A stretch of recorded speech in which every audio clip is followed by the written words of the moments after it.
Hello students,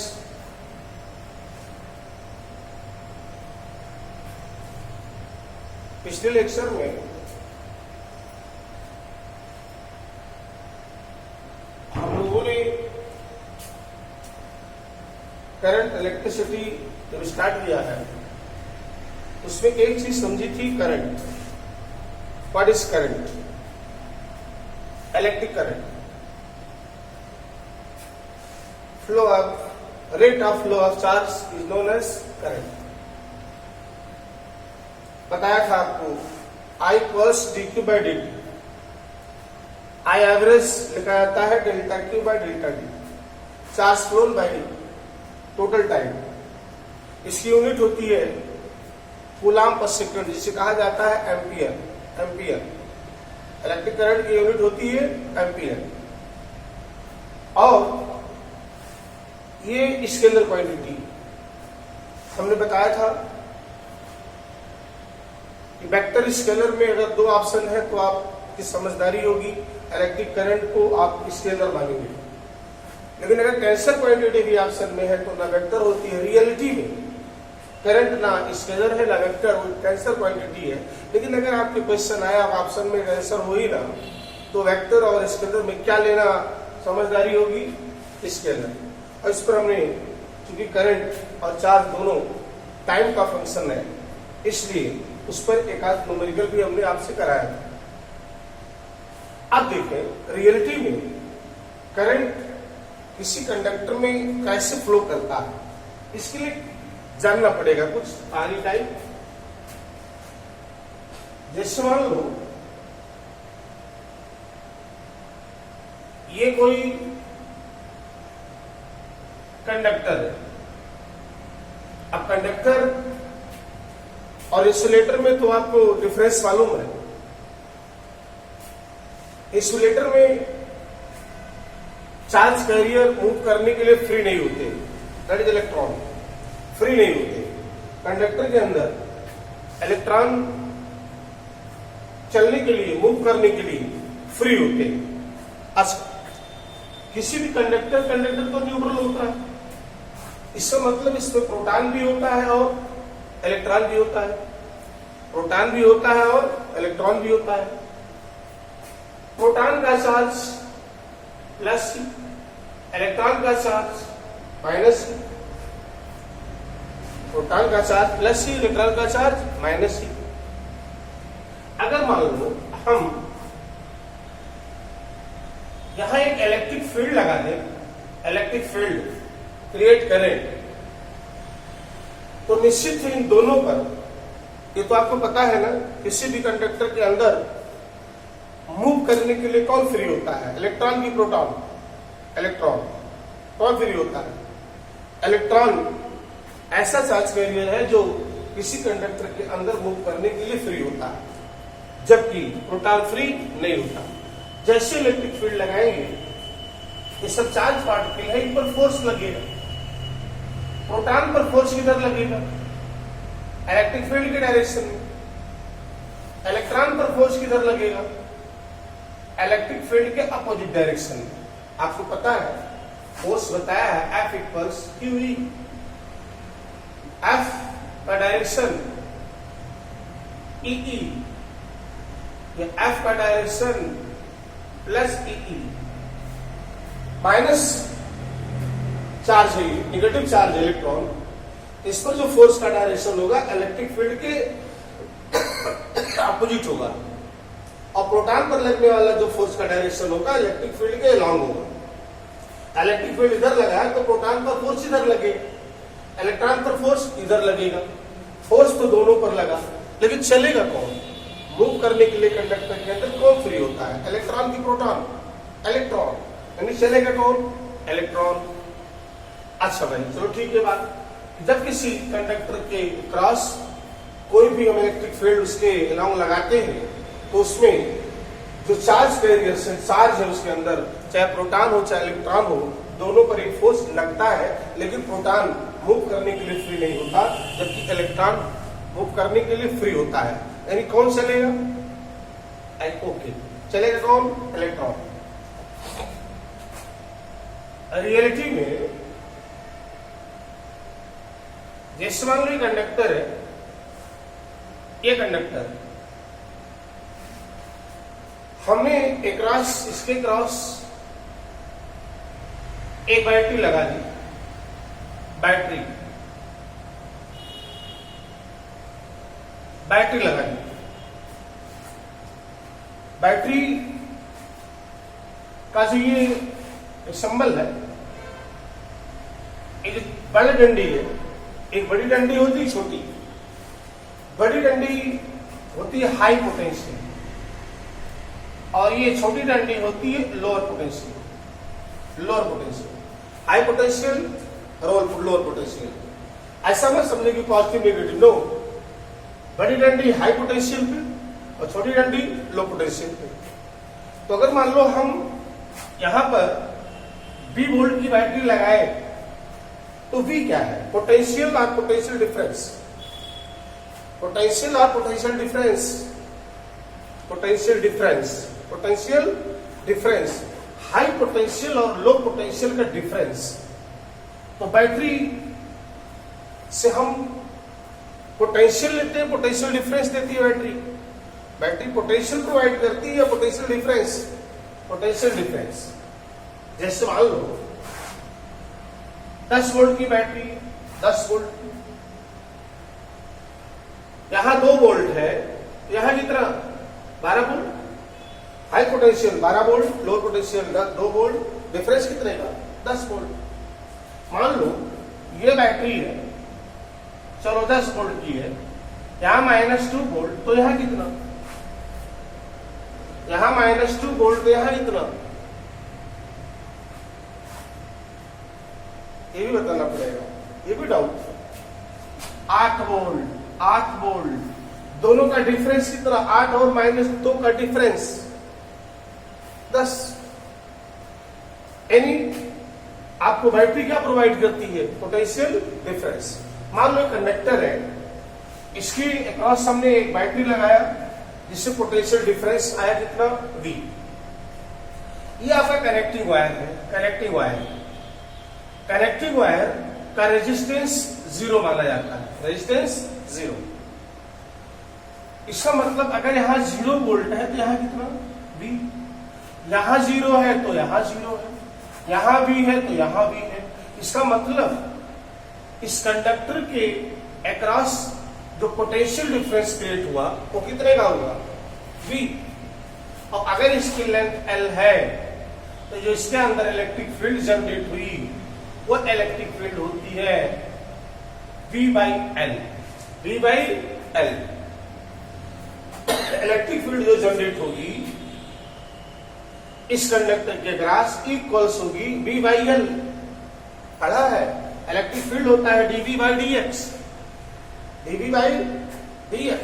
what is dV? Potential difference. dx distance. यहां पर अगर इस कंडक्टर की लेंथ L है तो इसके अंदर जो इलेक्ट्रिक फील्ड जनरेट होगी वो कितनी होगी? Equals V/L।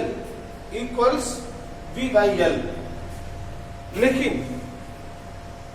कुछ लोग कंफ्यूजन रहता है कि सर आपने तो इसके पहले पढ़ाया था कि किसी भी कंडक्टर के अंदर इलेक्ट्रिक फील्ड 0 होती है।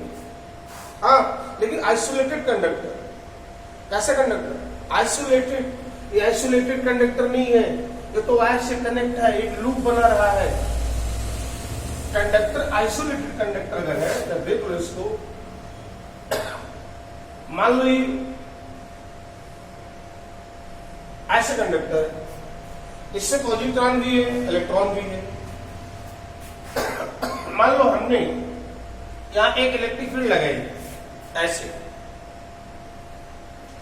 तो जितने भी प्रोटॉन है वो किधर एक्यूमुलेट होंगे?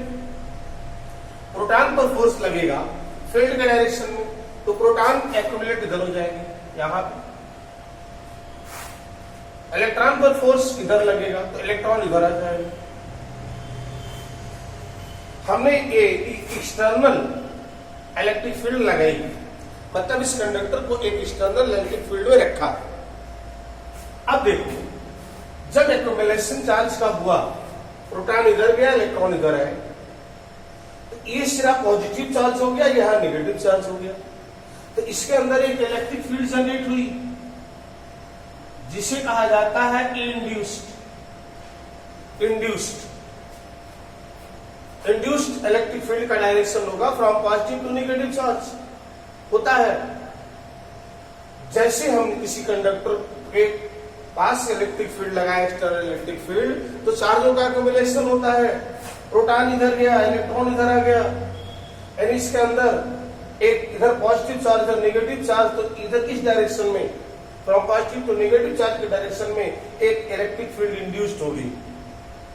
और एक्सटर्नल फील्ड हमने लगाया है इधर, एक्सटर्नल इधर लगाया।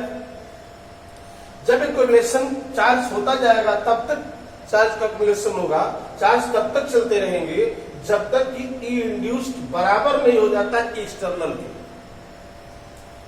यानी जिस समय एक्युमुलेशन बंद होता है स्टेडी स्टेट में, उस समय induced electric field external electric field के बराबर हो जाती है और नेट इलेक्ट्रिक फील्ड कंडक्टर के अंदर हो जाता है जीरो। कब? इन आइसोलेटेड कंडक्टर, अगर आइसोलेटेड कंडक्टर है तो उसके अंदर इलेक्ट्रिक फील्ड जीरो होती है, लेकिन ये आइसोलेटेड नहीं है, एक्युमुलेशन तो यहां भी होगा, पॉजिटिव चार्ज इधर, नेगेटिव चार्ज इधर, लेकिन जो पॉजिटिव चार्ज जहां पर पहुंचेंगे वो वायर से जुड़ा हुआ है, यहां रुकेगा कि पास हो जाएगा? पास हो जाएगा। इसका मतलब ये चार्ज पास हो जाते हैं। आप कह सकते हैं यहां पर एक्युमुलेशन तो होगा लेकिन रुक नहीं पाएंगे, यहां पर जाएंगे प्रोटॉन या इलेक्ट्रॉन, लेकिन वो कंडक्टर जो किससे ये आइसोलेटेड नहीं है, यहां से कनेक्ट है वायर, इस कनेक्ट वायर से क्या होंगे, इलेक्ट्रॉन और प्रोटॉन या इलेक्ट्रॉन पास हो जाएंगे, यहां पर एक्युमुलेशन नहीं होगा। इसका मतलब इसके अंदर इलेक्ट्रिक फील्ड होगी। यानी जब किसी कंडक्टर के अक्रॉस भी वोल्ट का पोटेंशियल डिफरेंस लगाया तो इस तरीके से इसके अंदर इलेक्ट्रिक फील्ड जनरेट हो गई। अब इलेक्ट्रिक फील्ड जनरेट हुई तो प्रोटॉन और इलेक्ट्रॉन दोनों पर क्या लगेगा? फोर्स लगेगा। फोर्स लगेगा तो चलेगा कौन? इलेक्ट्रॉन, क्योंकि कंडक्टर के अंदर इलेक्ट्रॉन मूव करने के लिए फ्री होता है, तो चलना कौन चलेगा? इलेक्ट्रॉन। प्रोटॉन चलेगा नहीं। लेकिन रियलिटी में हम इस बात पर चर्चा करेंगे, हम प्रोटॉन को दिखाएंगे चलते हुए। बात वही है, थोड़ा सा समझने के लिए, ऐसा होता नहीं है कि प्रोटॉन उसके अंदर चलेगा कौन? इलेक्ट्रॉन। लेकिन हम समझने के लिए उसको थोड़ा सा ज्यादा एक्सप्लेन करने के लिए हमें मान ले रहे हैं कि कौन चल रहा है? पॉजिटिव चार्ज चल रहा है, पॉजिटिव चार्ज। बात वही है, इलेक्ट्रॉन के लिए भी होगी। थोड़ा समझ में थोड़ा क्लियर ज्यादा नहीं होगा, यहां से ज्यादा क्लियर हो जाएगा। जैसे मान लो यहां पे प्रोटॉन में चार्ज ई, अभी प्रोटॉन मान लो फील्ड के डायरेक्शन में चल रहा। अच्छा, दूसरी चीज, ये बैटरी आपको प्रोवाइड क्या करती है? बैटरी एक स्टोरेज डिवाइस है। स्टोरेज क्या प्रोवाइड करती है battery? Battery provides you what? Energy. Battery provides energy. Confuse मत होना, battery is the source of energy. Source of, किताबों में, कुछ किताबों में गलत लिखा होता है, बैटरी प्रोवाइड्स चार्ज 10 कूलम, गलत। बैटरी चार्ज प्रोवाइड नहीं करती, बैटरी क्या प्रोवाइड करती है? Energy. Battery is the source of energy. वास्तव में बैटरी को, वर्किंग ऑफ बैटरी, बैटरी की वर्किंग आप पढ़ोगे इलेक्ट्रोकेमिस्ट्री में, शायद भी नहीं पढ़ा होगा इलेक्ट्रोकेमिस्ट्री में। फिलहाल यहां भी इस चैप्टर में भी आएगा, थोड़ा सा उसको जम के पढ़ाया जाएगा, आधा घंटा पौन घंटा बैटरी के बारे में। लेकिन वर्किंग कहां पढ़ेंगे इसकी आप?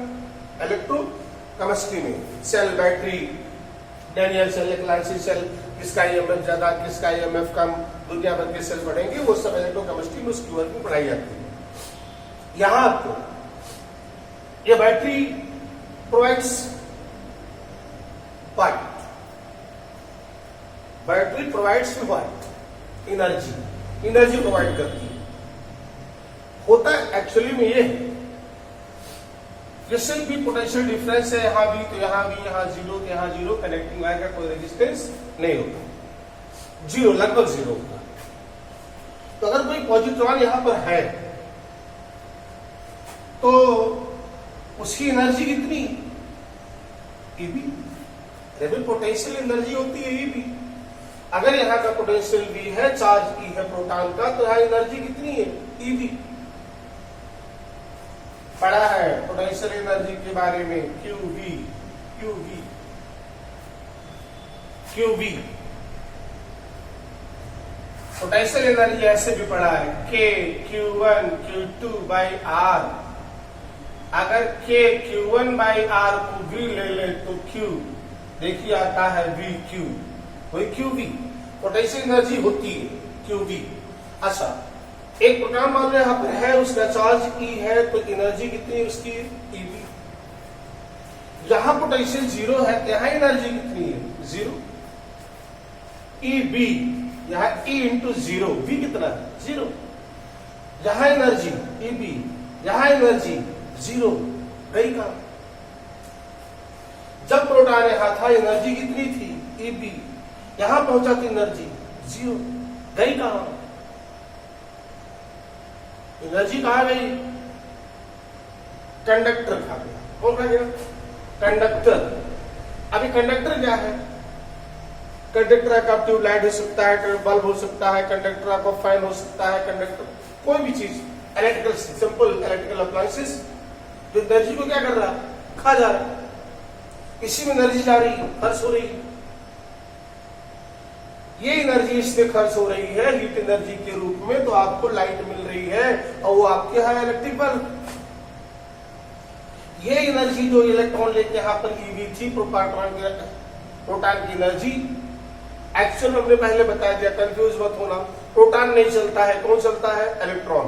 लेकिन हम समझने के लिए आपको बता रहे हैं, मान लो कोई कार्य चार्ज कैरियर चल रहा है, तो उसकी एनर्जी यहाँ पर थी, पॉजिटिव चार्ज मान लो है चल रहा है, तो इसकी एनर्जी कितनी थी, ईबी। यहाँ पहुंचा एनर्जी कितनी हो गई, जीरो। एनर्जी गई कहां, कंडक्टर खा गया, यहाँ हो गया जीरो। अच्छा, यहाँ जीरो हो गया, तो जब पॉजिट्रॉन इधर आएगा यहाँ पर, और जैसे यहाँ पर पहुंचा क्या करेगा, एनर्जी कैसी डिवाइस है, बैटरी कैसी डिवाइस है, एनर्जी स्टोरेज डिवाइस है। ये क्या करती है, इस प्रोटॉन को क्या कर देगी, एनर्जी दे देगी। एनर्जी लेकर के फिर ऐसे यहाँ पर आएगा, और जैसे कंडक्टर के अंदर आएगा, फिर कंडक्टर उस एनर्जी को खा जाएगा। नहीं समझे, जैसे ही बैटरी के पास कोई प्रोटॉन पहुंचा, तो बैटरी ने उसको एनर्जी दे दी, कितनी, ईबी। ईबी एनर्जी पाया, तो बिल्कुल ऐसे हो गया, ऐसे। लेकिन जब इसके अंदर चला तो डाउन डाउन खत्म, फिर आ जाएगा कहा, बैटरी के पास, बैटरी से एनर्जी मांगी, फिर बैटरी से एनर्जी दे दिया, ईबी, फिर टाइट हो गया इससे लक्स,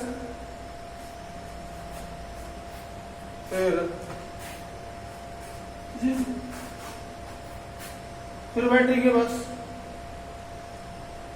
फिर इसने बैटरी एनर्जी दिया, ईबी, ऐसे, फिर जीरो, फिर आ गया। समझ में आया कुछ? वास्तव में ये बैटरी हमको क्या दे रही है, एनर्जी।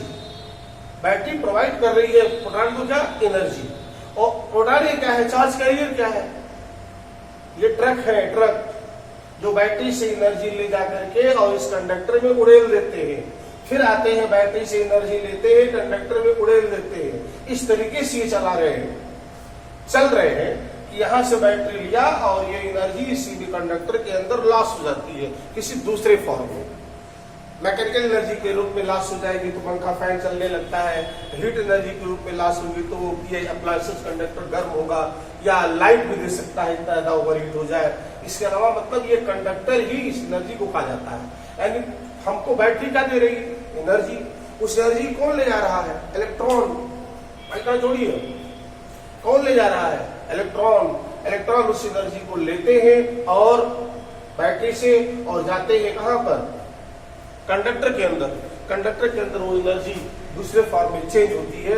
इस तरीके से ये इसमें इस तरीके से जब वो इलेक्ट्रॉन चल रहे होंगे या प्रोटॉन चल रहे होंगे तो उस समय इसमें करंट फ्लो करती है। वास्तव में हमने बताया कि प्रोटॉन नहीं चलता, कौन चलता है? इलेक्ट्रॉन चलता है। इलेक्ट्रॉन चलता है, इसका मतलब उसकी जो यहां से एनर्जी लेके जाता है कंडक्टर के अंदर उसको दे देता है, कंडक्टर में वो एनर्जी लॉस होती है और दूसरे एनर्जी के रूप में वो आपकी कन्वर्ट हो जाती है। ओके, इतना क्लियर है? जब किसी कंडक्टर के क्रॉस बैटरी द्वारा पोटेंशियल डिफरेंस लगाते हैं तो इसमें उपस्थित इलेक्ट्रॉन और प्रोटॉन दोनों पर एक फोर्स लगता है, F = QE।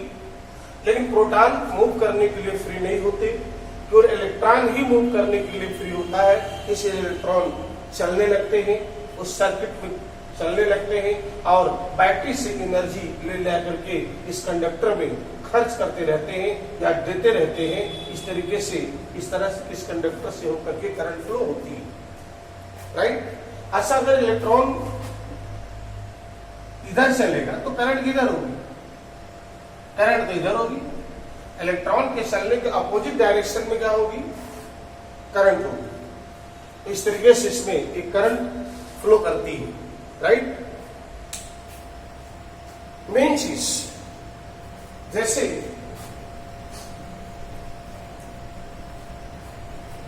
सपोज करो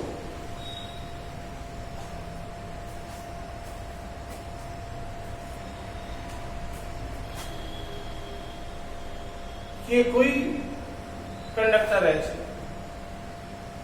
ये कंडक्टर ऐसे इस कंडक्टर में करंट फ्लो हो रही, बैटरी से इस कंडक्टर के क्रॉस लगाएंगे, इलेक्ट्रॉन चलना शुरू हो जाएंगे, सोर्स एनर्जी ले जाकर के कंडक्टर में देंगे। यानी कह सकते हैं हम इस कंडक्टर में करंट फ्लो हो रही है। एक्चुअल में ये इलेक्ट्रॉन मान लीजिए यहां चला इस तरह से।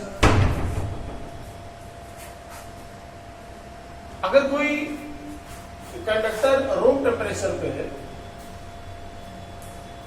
रूम टेम्परेचर पे है, तो इसके अंदर इलेक्ट्रॉन रेस्ट में है या मूव कर रहे हैं? चल रहे हैं या रुके हुए हैं? किसी रूम टेम्परेचर पर कंडक्टर है, उसमें इलेक्ट्रॉन रेस्ट में है या चल रहे हैं? रेस्ट में, रेस्ट में या मूव कर रहे हैं? मूव कर रहे हैं। उसके अंदर इलेक्ट्रॉन चल रहे हैं। अच्छा, चल रहे हैं, डिस्प्लेसमेंट क्यों नहीं होता? चल रहे हैं तो डिस्प्लेसमेंट क्यों नहीं होता? एक्चुअल में किसी मान लो यहां से इलेक्ट्रॉन चला काफी रफ्तार से चल रहे होते हैं, उसके अंदर जो स्पीड होती है इलेक्ट्रॉनों की चलने की रूम टेम्परेचर पर, अगर कोई कंडक्टर रेस्ट में रखा है या तो उसमें इलेक्ट्रॉन चल रहे होते हैं, लगभग 10³ मीटर पर सेकेंड, 10⁴ मीटर पर सेकेंड की स्पीड होती है, अच्छी खासी रफ्तार चल रहे होते हैं, लेकिन डिस्प्लेसमेंट 0 होता है।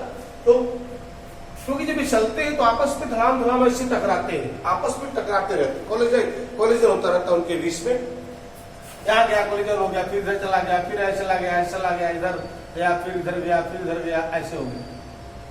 यानी जहां से चला फिर आकर के कुछ देर बाद देखा गया तो डिस्प्लेसमेंट, नेट डिस्प्लेसमेंट 0। जैसे मान लो कमरे में 100 लोग बैठे और 100 लोगों में मोटर फिट कर दिया जाए और सबको ऑन किया जाए एक साथ, तो सब लोग भागेंगे इधर उधर। जब भागेंगे तो क्या होगा? कोलिजन होगा। जब कोलिजन होगा तो क्या होगा? एक्सीलरेटेड स्पीड नहीं मिल पाएगी। इसी घूमते रहो, चलते रहो और कुछ दिन बाद आकर आपको देखा जाए यहां पर तो सबका डिस्प्लेसमेंट कितना? 0। वहीं पर आप है। एक इलेक्ट्रॉन दूसरे से टकराया, फिर कोलाइड हुआ, फिर ऐसे उसका अलग अलग डायरेक्शन में जब कोलिजन करता है तो डायरेक्शन चेंज हो जाता है और तो फिर यहाँ पर आ गया तो नेट डिस्प्लेसमेंट 0। बट क्या distance travelled by electron and displacement of electron both are same और different? Distance traveled by electron or displacement of electron both are same or different?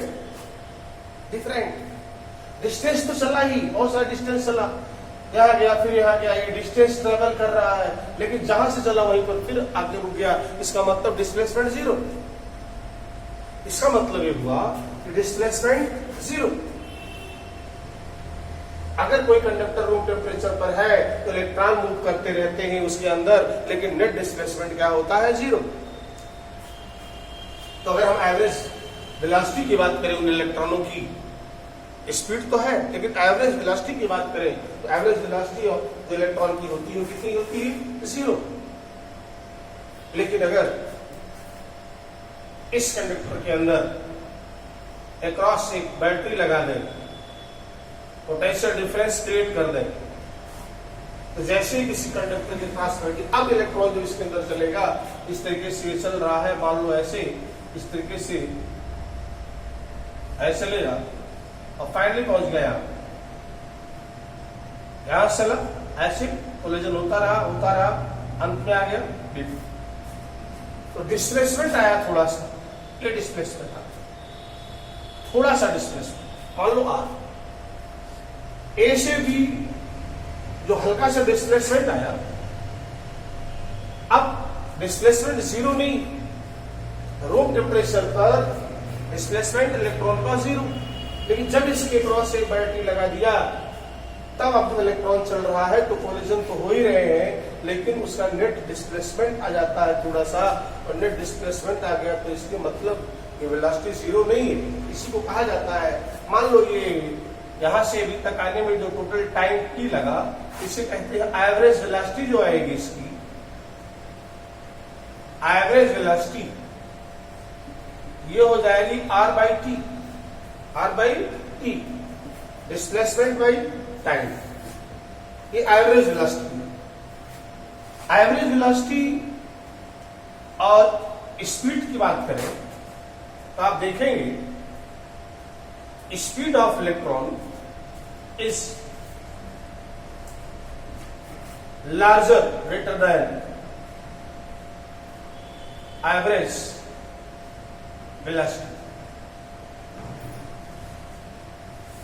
ये थोड़ा सा चला तो बहुत टाइम तक यहाँ कोलिजन हुई, ये सब करते हुए, लेकिन डिस्प्लेसमेंट बहुत कम आया।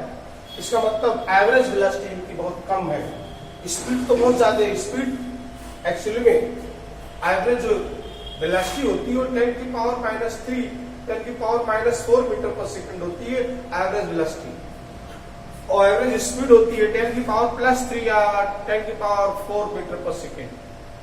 हम इस डाटा पे नहीं जा रहे, कुछ कोई अभी जरूरत भी नहीं है, लेकिन इलेक्ट्रॉन की जो स्पीड होती है, speed of electron is larger than या greater than average velocity of the electron.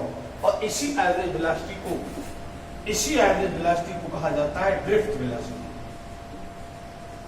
Drift velocity, और इसे लिखा जाता है VD से। जब किसी कंडक्टर के ग्रास बैटरी लगाते हैं तो उसके अंदर एक इलेक्ट्रिक फील्ड जनरेट होती है। इलेक्ट्रिक फील्ड जनरेट होने से उसके अंदर जो चार्ज कैरियर है उन पर एक फोर्स लगता है, जिससे फोर्स की डायरेक्शन में मूव करते हैं। लेकिन मूव करने समय वे उसमें स्वयं कोलाइड होते रहते हैं, जिससे उन्हें एक्सीलरेटेड मोशन नहीं मिल पाता, उन्हें कांस्टेंट एवरेज वेलोसिटी मिल पाती है। उस कांस्टेंट एवरेज वेलोसिटी को कहा जाता है drift velocity of free electron, drift velocity of charge carrier. इसे लिखा जाता है किससे? VD से। VD से लिखा है, राइट।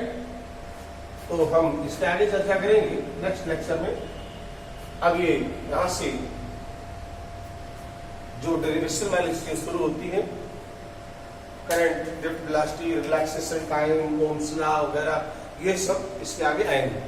इतना जैसे मुझे याद है, जैसे मैंने बताया, ये सब चीजें आपको याद होनी चाहिए। Okay okay.